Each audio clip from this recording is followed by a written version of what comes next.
Tôi thấy bà đang đi vòng quanh nhà bếp, miệng làm nhảm. Tôi tưởng bà tôi bị mộng du.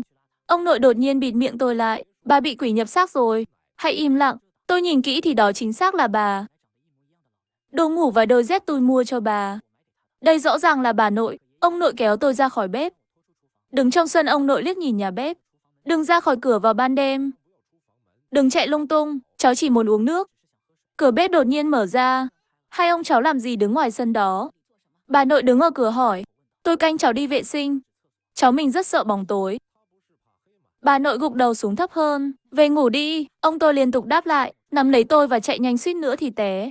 Chưa khóa cửa, tôi vội nắm lấy tay áo ông. Đó không phải bà nội sao? Mắt ông tôi đầy sợ hãi tiếp tục vỗ ngực. Ta đã nói là bà bị quỷ nhập xác rồi mà. Mặc dù tôi không hiểu ý định của ông nội, nhưng vẫn luôn đi về phía cửa sổ. Khi đến cửa sổ, tôi nhìn qua khe rèm cửa. Nhà bếp vẫn còn sáng đèn. Tôi ngạc nhiên nhìn thấy khung cảnh chìm vào bóng tối. Chúng ta không thể về phòng trước bà nội. Không thể về nhà nhanh như vậy được, toàn khung cảnh không có bất kỳ ai. Bà nội như biến mất trong không khí loãng, không còn ai nữa. Tôi cũng ổn định tâm trí, ngồi trên ghế thở dài. Bà nội không thể là một người bình thường được. Tại sao có thể nhập xác bà nội trong khi bà nội còn sống? Ông nội nhìn tôi bất đắc dĩ, nhưng tối nay sau khi ăn cơm về, bà nội đứng không có gót chân. Ta sợ bà nội không sống qua đêm nay. Bộ dạng lạnh lùng của ông nội khiến tôi xa lạ. Tôi biết giờ nói ra này con không tin. Họ kết hôn vì cha mẹ của họ. Nghe nói bà nội năm đó vì phản kháng và con đi theo người yêu, không chạy được bao xa thì bị nhà bắt về. Nhưng tôi không ngờ con gái bị chết lại ghét, đến mức muốn nguyền rủa bà nội. Sau đó tôi bị đánh sau lưng, cơ thể tôi đã mềm nhũn không kiểm soát được. Khoảnh khắc ngã xuống, nhìn thấy khuôn mặt ma quái của ông nội, tôi tỉnh lại đã là ngày hôm sau, đau ở cổ.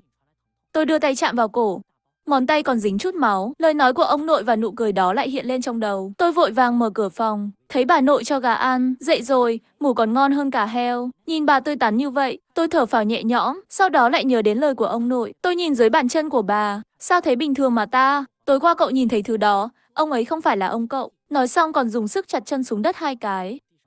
Tôi nhìn gót chân bà vừa khít với mặt đất, hoàn toàn không giống với những gì ông nói. Tôi đến gần bà và hỏi, vậy tối qua là gì?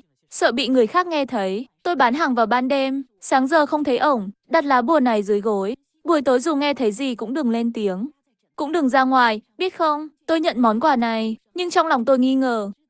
Nếu những gì bà nội nói bây giờ là sự thật, vậy tối qua bà nội đột nhiên biến mất thì sao?